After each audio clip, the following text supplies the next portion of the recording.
Good afternoon, welcome back to my channel. Good afternoon বললাম কারণ এখন 12:30 বেজে গেছে। স্নান করে এসেই পুজো টুজো দিলাম। আর সকাল থেকে শরীরটা একটু খারাপ ছিল, ওর জন্য আর সকাল থেকে ব্লগ শুরু করিনি। স্নান টান করে একটু শরীরটা ভালো লাগছে, তাই বললাম ব্লগ শুরু করি। তো চলো আজকে সারাদিন কি করতে থাকি দেখতে থাকো। চলে এসেছি রান্না করতে। অনেক দিন খিচুড়ি খাওয়া হয় না, তাই ভাবলাম আজকে খিচুড়ি করি। তার জন্য আলু, ফুলকপি, গাজর সব কেটে নিয়েছি, আর ওগুলো ভাজার জন্য কড়াইও চাপিয়ে দিয়েছি। প্রথমে একটু ডাল ভেজে নিয়েছিলাম, তাই ডাল লেগে রয়েছে কড়াইতে। আর আজকে না খিচুড়িতে একটু নারকেল দেবো। সেই বাড়ির থেকে নারকেল এনেছি, সেগুলো নষ্টই হয়ে যাচ্ছে, তাই নারকেলটাই ভেঙে নিয়েছি। আর আজকে না তো আমি ভেঙেছি নারকেল। তারপর দেখো, চাল ডাল তো আগেই বসিয়ে দিয়েছিলাম, তারপরে এখানে সবজিগুলো দিয়ে দিলাম। আর শেয়ার করিনি রান্না, এই রান্না হয়ে গেছে। আর তোমরা ভাবছো তো যে খিচুড়ির সঙ্গে কে পুঁই শাক খায়। আসলে না, আগে আমি পুঁই শাকটা কেটে রেখেছিলাম করবো বলে, তারপর হঠাৎ করে ঠিক করলাম খিচুড়ি করব। তার জন্য আমি খিচুড়ির সাথে সবাইতে খাই না মিক্স সবজি, সেরকম একটু আগে উঠলাম, উঠে রেডি। তারপর দেখো, ঘুম থেকে উঠে রেডি হয়ে গেছি, একটু বাজারে যাব। তাই আসলে মঙ্গলসূত্রর ওই স্টোন, ব্ল্যাক কালারের স্টোনগুলো কিনতে পুনম দিদি বলেছিল বানিয়ে দেবে, কিন্তু ওনার টাইম হচ্ছে না, বাচ্চারাও ছোট তো, ওর জন্য ভাবলাম দেখি যদি বাজারে পাই তাহলে কিনে নেব।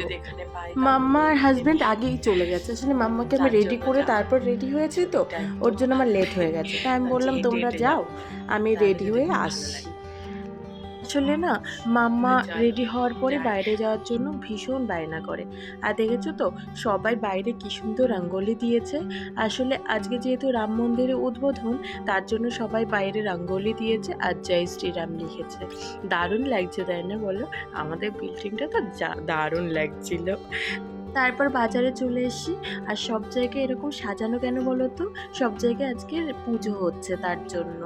আর এদিকে দেখো, কুল পেয়ে গেছি, তাই কুলও নিয়ে চলে এসেছি। কতদিন পরে খাবো। চলে এসেছি একটু আগে, এসে নিয়ে সন্ধ্যা দিয়ে দিয়েছি। আর এই দেখো এখানে প্রদীপগুলো সব জ্বালিয়ে রেখেছি। কিনে নিয়ে আসলাম বাজার থেকে প্রদীপ। এবার মাম্মার পেয়েছে ঘুম, ওকে ঘুম পাড়াবো। তো চলো, তো ওকে ঘুম পাড়িয়ে নি, তারপর আসছি। মাম্মাকে ঘুম পাড়ানোর পরে ওই ছোট ছোট কুল পেয়েছিলাম তো, ওগুলো ভীষণ মাখা খেতে ইচ্ছা করছিল, তার জন্য একটু মাখাও খেয়ে নিলাম। দেখো কি অবস্থা, একটু আগে বানাচ্ছিলাম পাটি সাপটা বানাচ্ছিলাম। এই দেখো ভালোই হয়েছে, কিন্তু প্রবলেম হয়েছে কি, ভেঙে ভেঙে গেছে। তারপরে দেখাচ্ছি, দেখো কেমন হয়েছে। ভালোই উঠেছে, কপি উঠেছে, কিন্তু একটু ভেঙে ভেঙে গেছে, কেন বুঝতেই পারলাম না। তো দেখানোই হয়নি। এ দেখো, আসার সময় দেখি সব জায়গায় প্রসাদ দিচ্ছে, তো এক জায়গা থেকে নিয়ে এসছি। এটা ওই মশলা রাইস দিয়েছে, আর সঙ্গে দিয়েছে সুজির হালুয়া। হেভি টেস্ট লাগে জানো তো এই মশলা রাইসটা। আর এখন মাম্মাকে ঘুম পাড়াবে, কি বলো? হাজবেন্ড এখন মাম্মাকে ঘুম পাড়াবে। মা, মাম্মা তুমি কি খাচ্ছ? ওষুধ খাচ্ছ? দাবাই কौन पी रही है? তুমি ওষুধ খাচ্ছ? কি করছো তুমি? কি করছো?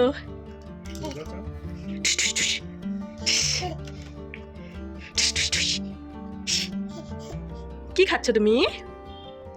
ওষুধ কে খাচ্ছিলে? ওলি বাবালে তেতে। ঠিক আছে মামা, ঘুম পেয়েছে? ঘুম পেয়েছে? নাক দিয়ে ডুবে যাচ্ছে। মামা, ভাব দিতে হবে না, ওরা আজকে শেষ করছে না, নাকে ড্রপ দাও। আরে গালি ঢালো না, আমিও কালকে গালি রেখে দিয়েছি, উঠছে না ওটাই। বাবা মাম্মা, মামা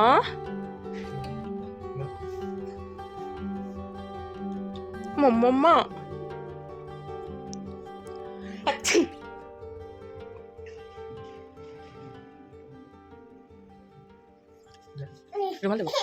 খাওয়া দাওয়া করে রান্নাঘর পরিষ্কার করে আসলাম। আর দেখো 11টা বাজে, আমার মেয়ের চোখে কোনো ঘুম নেই, সে ঘুমাবে না। পাপা কতক্ষণ ধরে ঘুম পাড়ানোর চেষ্টা করলো, কিন্তু তার চোখে ঘুম নেই। হ্যাঁ, ঘুম নেই, আম্মা ঘুমো করবো না আজকে রাত্রি। তো তো আজকে তো সারাদিন তেমন কিছু শেয়ারই করা হয়নি। চুপ চুপ চুপ চুপ চুপ। আজকে তো সারাদিন কিছুই শেয়ার করা হয়নি, হয়তো একদম ছোট হয়ে গেছে ব্লগটা। তো চলো আজকের ব্লগটা এই পর্যন্তই থাক। যদি কোনো কিছু ভালো লেগে থাকে তাহলে অবশ্যই লাইক কমেন্ট এবং শেয়ার করে দিও, আর সাবস্ক্রাইব করতে একদম ভুলো না। বাই, গুড নাইট, দেখা হবে নতুন একটা ব্লগের সঙ্গে। বাই করে দাও, tata tata tata tata tata tata tata tata tata.